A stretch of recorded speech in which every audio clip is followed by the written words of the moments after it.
Le comptable de Michel lui a dit « Ton entreprise, elle vaut 700 000 euros. » Sauf que nous avons regardé les comptes de son entreprise et nous, on pense qu'elle vaut plutôt plus d'1 million. Comment nous sommes arrivés à ce chiffre-là? On va vous dire ça tout de suite. Dans cette vidéo, on va radiographier sa PME et surtout, je vais vous montrer comment vous aussi, vous pouvez augmenter la valeur de votre PME. Bienvenue dans la première radiographie de votre PME, un format qu'on lance avec le revenu. Un dirigeant de PME nous a envoyé les comptes de son entreprise avec une note rapide de présentation des forces et des faiblesses de l'entreprise. Nous allons analyser cette PME pour leur dire combien elle vaut aujourd'hui et quels peuvent être les leviers d'augmentation de sa valeur. Je m'appelle Antoine Seller, j'ai passé des années dans des grandes banques d'affaires à aider des groupes du CAC 40 à vendre et à acheter des entreprises. Sauf qu'au départ, ma voie était toute tracée, reprendre l'entreprise artisanale familiale qui se transmet de père en fils depuis 3 générations. Quand mon père a voulu partir à la retraite, une question s'est posée. Très peu de solutions pour transmettre une PME dans de bonnes conditions. C'est comme ça que je suis tombé dans le monde des PME et aujourd'hui, avec La Boutique, mon objectif est simple, rendre la session d'entreprise accessible à tout le monde. 2 précisions avant de démarrer cette vidéo. On va vulgariser tous les principes de valorisation. Donc si vous êtes expert comptable ou banquier d'affaires, il est normal que vous vouliez approfondir certains points et on va pas aller dans ce niveau de profondeur pour que tout le monde puisse nous suivre. Et le deuxième sujet, c'est qu'une valorisation, c'est une estimation de la valeur d'une entreprise et qu'on ne peut savoir la valeur d'une entreprise une fois qu'on l'a mise sur le marché. On va commencer par le cas de Michel. Donc Michel est un dirigeant de PME de 62 ans et dans le sud de la France et son entreprise est spécialisée dans la pose de protection solaire, des pergolas, des bâches et d'autres typologies de protection solaire. Il fait 4 millions d'euros de chiffre d'affaires, il rassemble 29 salariés et il a créé son entreprise il y a à peu près une quinzaine d'années. L'objectif qu'il m'a mis dans sa note, maximiser la valorisation de mon entreprise pour céder prochainement et partir à la retraite. Il a 62 ans, ça se comprend. Il ajoute, j'ai créé l'entreprise en 2009 et nous avons connu une croissance quasi ininterrompue depuis. Ils ont atteint les 4 millions d'euros de chiffre d'affaires en 2024. Il m'écrit qu'ils ont des partenariats exclusifs avec de nombreuses marques dans la protection solaire et qu'ils ont une bonne réputation dans la région. Ils ont des clients particuliers et professionnels à peu près à 50-50. Et il y a quelques années, il m'écrit qu'il a structuré son entreprise avec un DG et des systèmes informatiques. Il termine en disant « Mon comptable m'a dit que je pouvais espérer vendre 700 000 euros sur la base des actifs de l'entreprise et ça lui paraît peu. C'est pour ça qu'il nous a contactés. » Et il termine en disant « J'ai encore des emprunts, notamment un PGE à rembourser, qui minimise pas mal la trésorerie de l'entreprise. » Quelles sont les premières choses qu'on peut dire à Michel sur la base de ce qu'il nous a écrit? Déjà, bravo à lui d'avoir créé cette super boîte. Quelques réactions à chaud. L'entreprise est en croissance depuis de nombreuses années, ce qui veut dire qu'il y a une bonne gestion et qu'il y a un potentiel qui peut être continué à exploiter par le futur repreneur. Il y a des contrats d'exclusivité avec des marques, donc c'est une valeur différenciante par rapport à d'autres entreprises. Les gens de la région qui vont vouloir travailler avec ces marques vont forcément travailler avec Michel. Dans les points négatifs, à aucun moment il me parle de rentabilité, alors que c'est ce que vont regarder tous les acquéreurs potentiels. Et donc j'ai un peu peur que la valorisation ne soit pas basée sur la rentabilité. Il dit avoir pas mal de dettes et peu de trésorerie. Ça, c'est un élément négatif parce que ça va tirer la valorisation de l'entreprise vers le bas. Avant d'analyser les comptes de la société de Michel, il faut comprendre comment on calcule une valorisation d'une entreprise. Il y a 2 notions clés à comprendre, la valeur d'entreprise et la valeur des titres. Imaginez que votre entreprise soit une maison. La maison elle-même, sa qualité, son emplacement, c'est la valeur d'entreprise. Le crédit immobilier et l'épargne que vous avez de côté, c'est la dette et la trésorerie. Un acheteur va forcément d'abord regarder la maison. Combien elle génère de cash chaque année? C'est ce qu'on appelle l'EBITDA ou l'excédent brut d'exploitation. En gros, c'est ce qui reste dans la caisse après avoir payé les salariés, les fournisseurs, le loyer, tous les frais d'exploitation. Mais avant la banque et les impôts. On prend cet excédent brut d'exploitation ou EBITDA et on le multiplie avec un multiple de marché. 4, 5, 6 fois selon le secteur, la qualité de l'entreprise et ça nous donne ce qu'on appelle la valeur de l'entreprise. Donc c'est la valeur de la maison. Ensuite seulement on ajuste. On ajoute la trésorerie, on enlève les dettes financières et là on obtient la valeur des titres. C'est que quelqu'un est prêt à payer pour 100% de votre société qui reste dans votre poche après avoir remboursé la dette. Maintenant qu'on a compris ce que c'était la valeur d'entreprise et la valeur des titres, on va pouvoir se pencher un peu plus profondément dans la PME de Michel. Donc là j'ai préparé un petit tableau qui n'est rien d'autre que la retranscription des liasses fiscales de Michel. Il m'a envoyé ses plaquettes comptables qui ont été préparées par son comptable chaque année et je les ai retranscrits, j'ai mis quelques pourcentages pour avoir une lecture un peu plus profonde et quelques couleurs pour que ce soit plus facile à lire. Mais globalement, on retrouve son chiffre d'affaires, ses produits d'exploitation, sa marge brute. On voit le fameux EBITDA, qui est en fait le résultat d'exploitation sans les dotations ou amortissements sur immobilisation. Et c'est ça l'agrégat principal qu'on va regarder. Quand on regarde les chiffres, il y a 3 informations qui sont assez intéressantes. Il y a la fameuse croissance du chiffre d'affaires. Donc il a fait 12% de croissance en 2022, 5% en 2023, 28% en 2024. La croissance est régulière et importante. Donc ça, c'est un point qui est important pour un acquéreur potentiel, puisque ça veut dire que l'entreprise a du potentiel qui est exploité chaque année. Donc ça va permettre de mieux vendre l'entreprise auprès d'un acquéreur potentiel. L'autre information qu'on voit, quand on regarde la ligne marge brute, il y a une augmentation des montants chaque année, donc ça c'est quelque chose d'intéressant. Mais par contre, quand on regarde la marge brute en pourcentage du chiffre d'affaires, on voit qu'elle se dégrade légèrement entre 2022 et 2024. C'est un sujet qu'on va pouvoir approfondir dans la suite de la vidéo parce que ça peut être un levier d'optimisation de la valorisation. Et le dernier sujet, et si on regarde l'EBITDA, donc c'est ce fameux agrégat qui va nous intéresser parce qu'important dans la valorisation de l'entreprise, on voit qu'il augmente, que les montants augmentent entre 2022 et 2024, mais on voit qu'entre 2023 et 2024, il y a une petite dégradation de la marge. Donc c'est l'EBITDA sur le chiffre d'affaires. En poussant un peu l'analyse,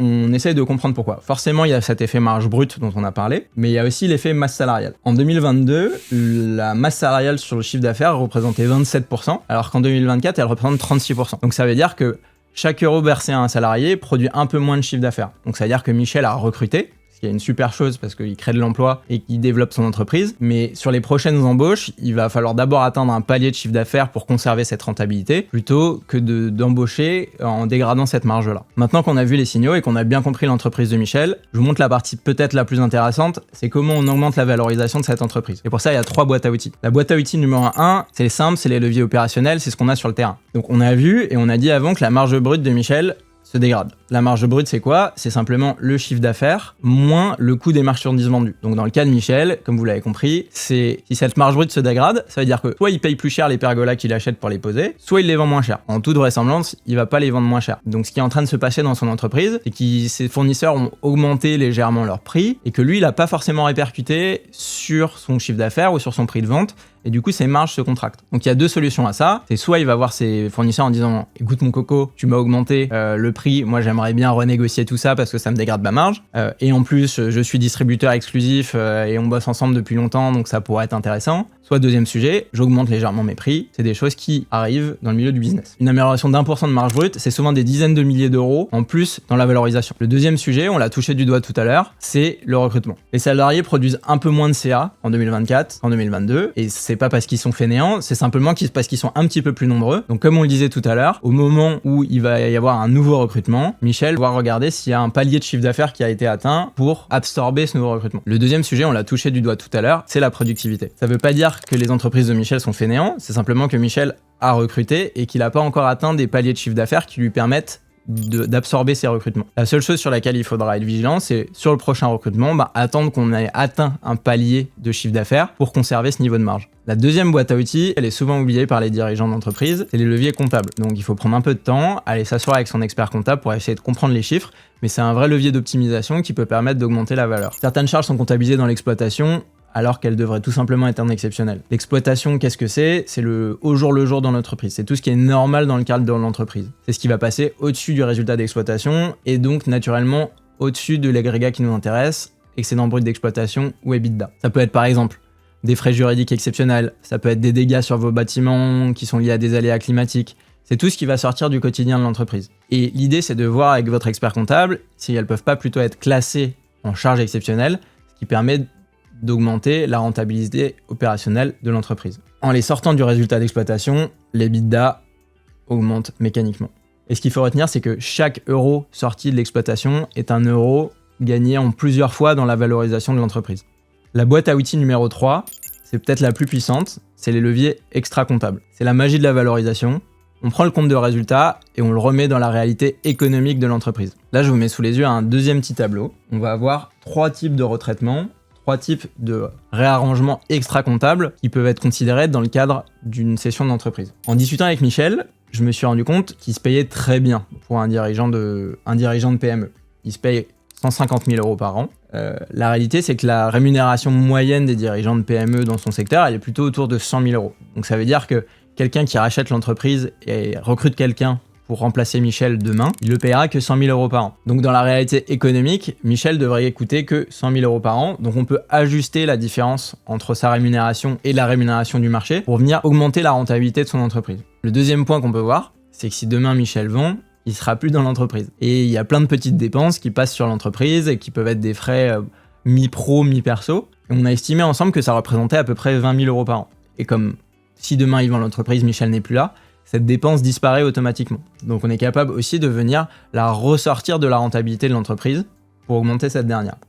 Le dernier sujet, c'est qu'en discutant avec Michel, on s'est rendu compte qu'en 2024, il y avait une rupture conventionnelle dans son entreprise et que sur les 15 premières années de son entreprise, ça lui était jamais arrivé parce qu'il a toujours eu une entreprise hyper paisible.